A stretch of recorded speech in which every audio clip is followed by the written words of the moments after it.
Hello everyone, welcome back to the official channel of IMU International. The IELTS listening test, you'll hear 4 recordings, and you have to answer 40 questions. Remember, you only hear the audio once. Let's get started. You will hear a conversation between 2 flatmates, Craig and Don, who are looking for a third person to share their flat. First, you have some time to look at questions 1 to 5. In the exam, you would have 25 seconds to look at the questions. Pause the recording for 25 seconds. Now we shall begin. You should answer the questions as you listen, because you will not hear the recording a second time. Listen carefully and answer questions 1 to 5. Hi Craig, been home long? Yeah, quite a time. Did anyone phone about renting the spare room? Yeah, we've had 3 phone calls about it. Really? Yeah. Do you want to hear about them? Sure. Right. The first one was called Phil Parrott. Uh-huh. He's a teacher. He's just qualified and he teaches sports. Okay. Actually, I'm not sure about him. He certainly sounded energetic, but he asked lots of questions about whether we smoked and what sort of food we cooked. Yeah. I mean, we don't exactly live on pizza and chips and takeaways. Well, not quite, but... But he might be a bit too health conscious to really fit in with the sort of life we lead. Yeah. And he asked a lot of questions about the room. He said he needs a big room because he's got lots of sports equipment. Well, that's okay. The room's quite big, but I'm not so sure about him. What about the second one? He was called David Spencer. Spender? No, Spencer. C-E-R. He works at Cooper Long. You know, the big company on Broad Street. He said he was a lawyer. Oh. I'd have thought in that case he'd be earning enough to rent his own place. I wonder why he wants to share a flat. Well, he didn't say. He's quite a bit older than us. He did say he's just moved down here from the north of England. He seemed very quiet, actually. Maybe he wants to meet some new people. I got the impression he was a hard-working kind of person who doesn't go out all that much. Right. But he sounded okay. Oh, one thing, though. He said he wouldn't be staying in the flat at the weekends, so he wants to pay reduced costs for gas and electricity, because he's only here 5 days out of 7. Oh, I'm not sure about that. What do you think? Well, I suppose it's fair, but it all sounds a bit complicated. Before you hear the rest of the talk, you have some time to look at questions 6 to 10. In the exam, you would have 25 seconds to look at the questions. Pause the recording for 25 seconds now. Now listen and answer questions 6 to 10. Anyway, there was a third person, Leo Norris. Yes? He's an engineer. Oh, yeah? And he's about our age. Right. What did he sound like? Well, actually, he was really funny. I couldn't stop laughing when I was talking to him. He said he was very lazy and never got up until noon at weekends, and I said that wouldn't be a problem here. No, certainly not. But actually, I suspect he was joking when he said he was lazy. I think he lives life as it comes. He's certainly not competitive or stressed, but he likes cycling and things like that. He sounds like an outdoor type. Anyway, I thought he sounded as if he'd fit in. He wanted to check if there was somewhere safe for his bicycle. That's not a problem. No, he can leave it in the garage with my car. So did you get his contact details? Yes, he left his mobile number. It's 0777 687 2433. And does he want to move in straight away? Well, he's paid his rent in his present place up to the 31st of September, but he said that if possible he'd like to move in a bit before then. He said the 28th of September. And he was okay about the rent? Yeah, he said it was fine. Right. So shall we give him a ring and see if he wants to come round and...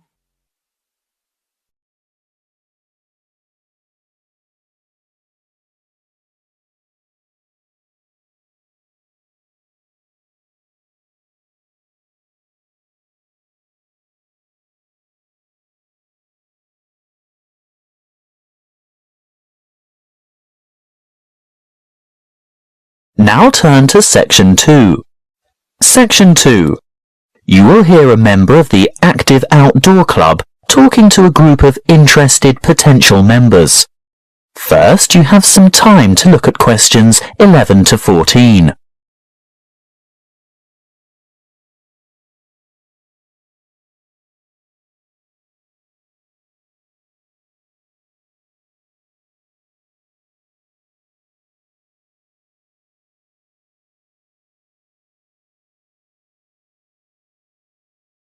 Listen carefully and answer questions 11 to 14. I'd like to welcome you all to our Active Outdoor Club. I'll start by telling you a little bit about the history of the club and all that it can offer, and there will be a chance for you to ask questions over tea and coffee in the lobby afterwards. You'll also be able to pick up pamphlets from the table at the back of the hall, and if you wish to purchase any of our products, Bill will serve you at the front counter. As most of you probably know, the club was founded by Nick Noble about 30 years ago. He thought of placing an advertisement in the local newspaper or erecting a billboard somewhere, but it was the radio that he decided on to reach the most people. You know, other people who might be interested in outdoor pursuits. Just basic activities like walking or tramping. Anything active that could take place in some of the beautiful outdoor settings that this country has to offer. Nick was overwhelmed by the response he got, and the club soon grew from a dozen or so friends and enthusiasts to around 200 members 20 years ago, and steadily since then to reach a membership of over 2,500 now. You don't have to be a hardened athlete or extreme adventurer. On the contrary, it's a group that encourages friendship and fellowship through social and recreational activities. The club tries to cater for all levels of maturity and both genders. In fact, anyone who has the physical ability and a moderate level of health and fitness to participate in open-air activity on a regular basis. I think our youngest member is a 5-year-old boy, and our oldest member is a 75-year-old man. Of course, we have more challenging opportunities for those who are up to it, but all excursions are graded according to level of difficulty, and there will always be something for those families with small children. More about that later. I'm sure you realise that it's part of the focus of the club to ensure that our natural environment is kept as pristine as possible. We all have a keen interest in conservation, and many of our members contribute their time or give a monetary donation to organisations that work to enhance and beautify our natural heritage. Before you hear the rest of the talk, you have some time to look at questions 15 to 20.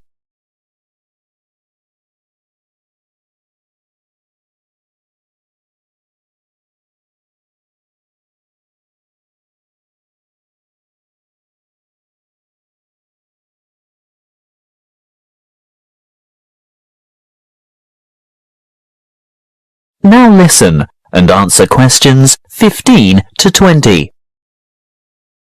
Okay, now going back to the grades of activity, first of all, tramping.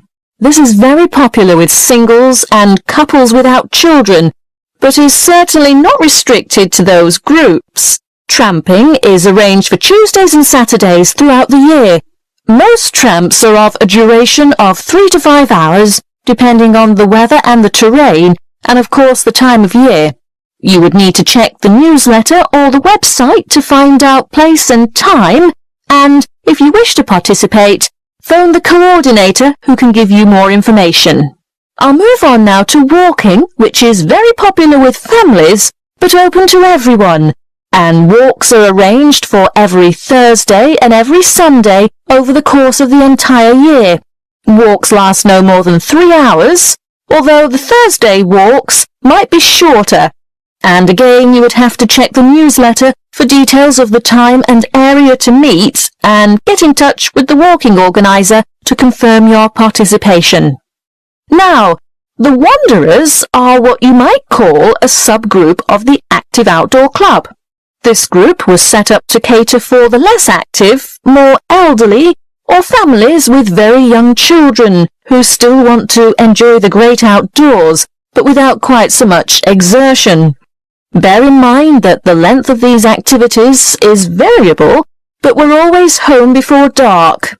Any member of the club is welcome to join in their activities on a Sunday, which include visiting some of our more beautiful parks and botanical gardens, beach walks, picnics, and even boat trips to visit some of the small islands off the coast.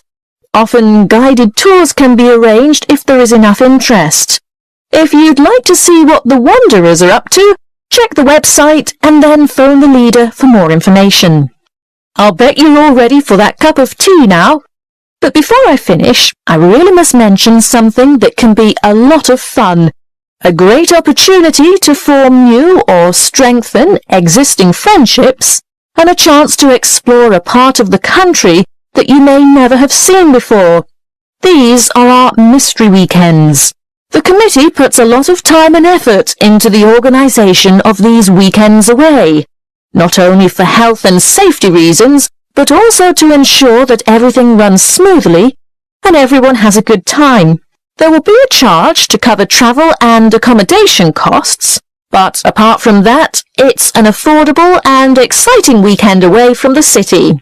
For more information, call the chairman of the committee. You'll find his phone number in the newsletter. So, that's all I have to say at this point. Please enjoy the refreshments, chat with the others, and feel free to ask questions.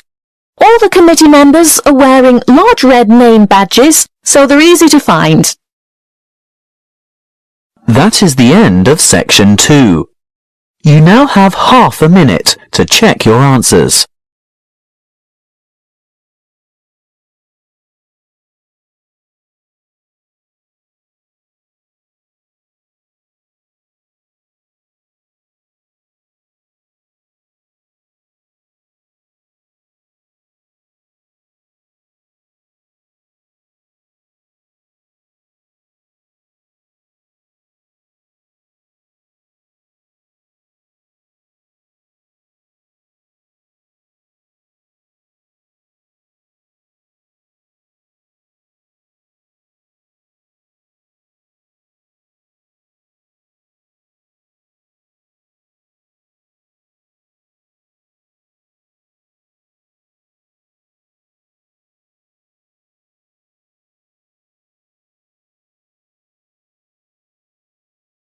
Section 3.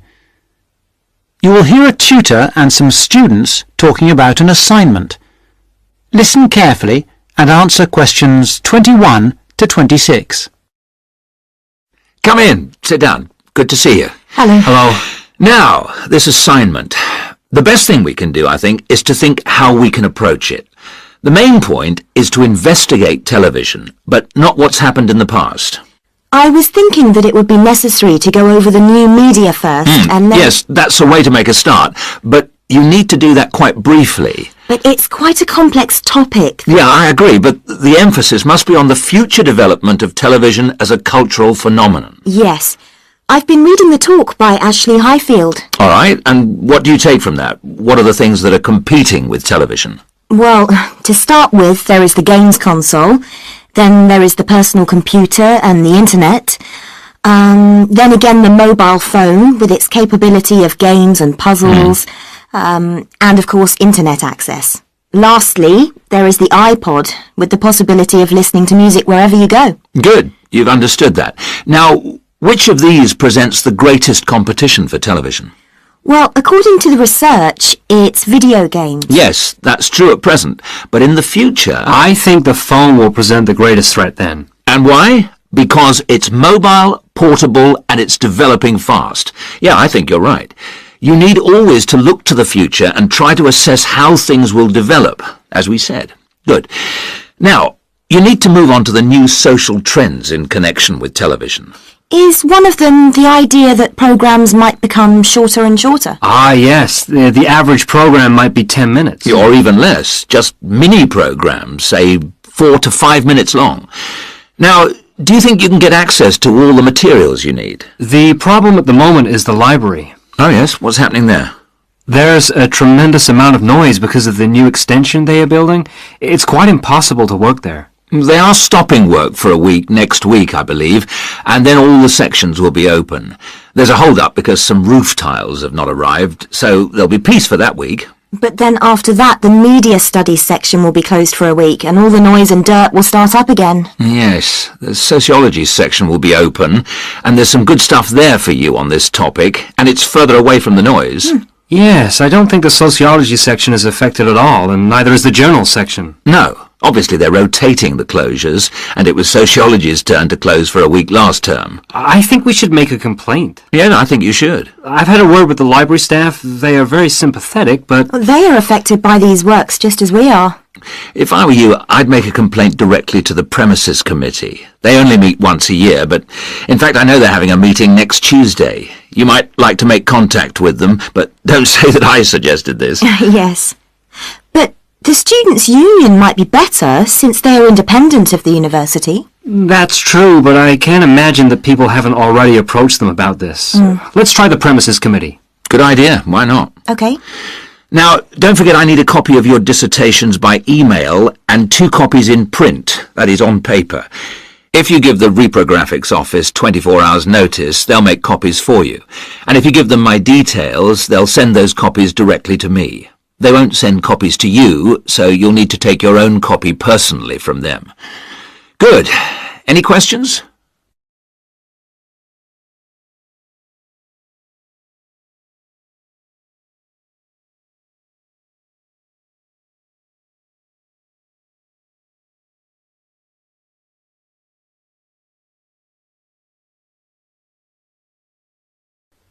Now answer questions 27 to 30. One little thing was just that I wondered whether we should actually talk about that famous website. You know the one, YouTube. I was rather hoping you hadn't overlooked that. Good point. It's mostly homemade videos. I suppose you could say that each video is a television version of a podcast. Anything else? Yes, I've got a question, I'm afraid. I'm not completely clear about the exact meaning of culture, as we are using it in this subject. Well, Mrs. Jones is giving a lecture on culture and society in the University Theatre.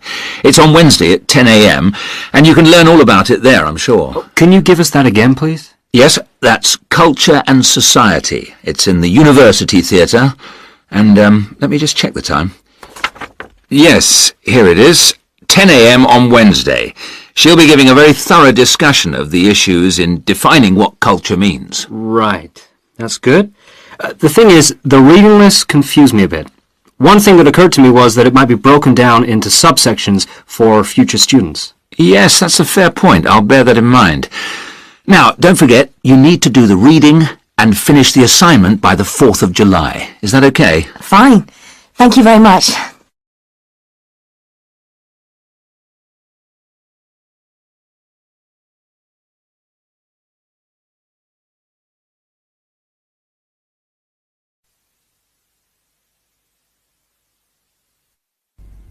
Now turn to Section 4.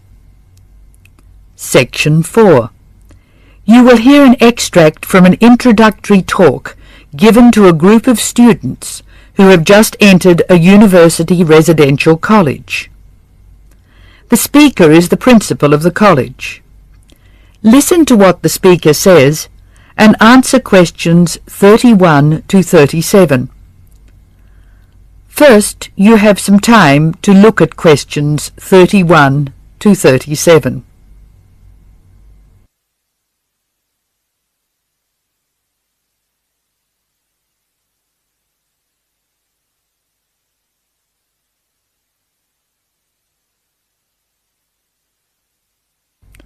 Now listen carefully and answer questions 31 to 37. Good morning and welcome to Scholastic House. I am delighted to see you here. It is my duty to explain to you some of the history of our college and some of the traditions which I hope you will uphold.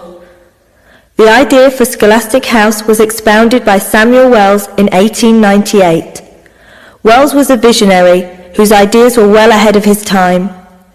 He wanted a college which would encourage friendship between people of different races and nationalities.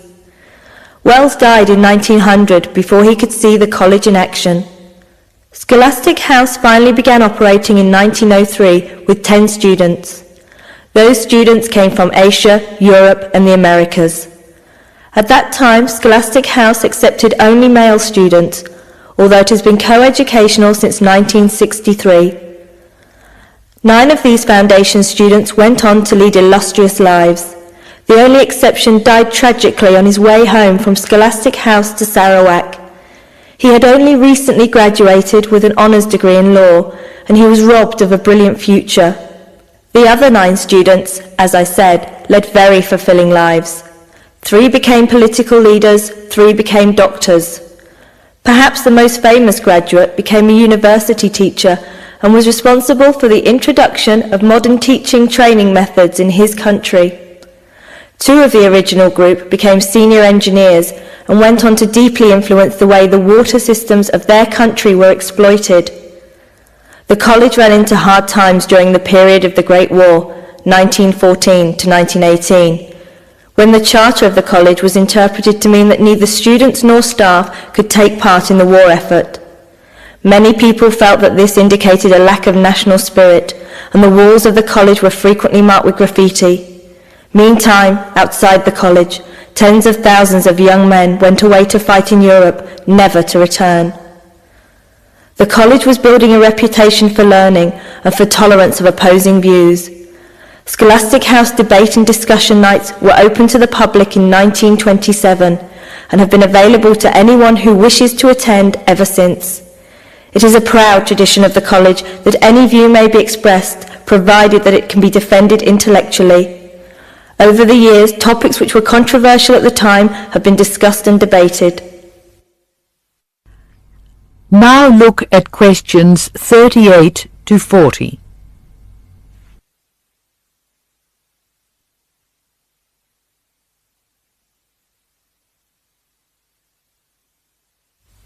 As I said, the college has a proud history of publicly examining controversial issues.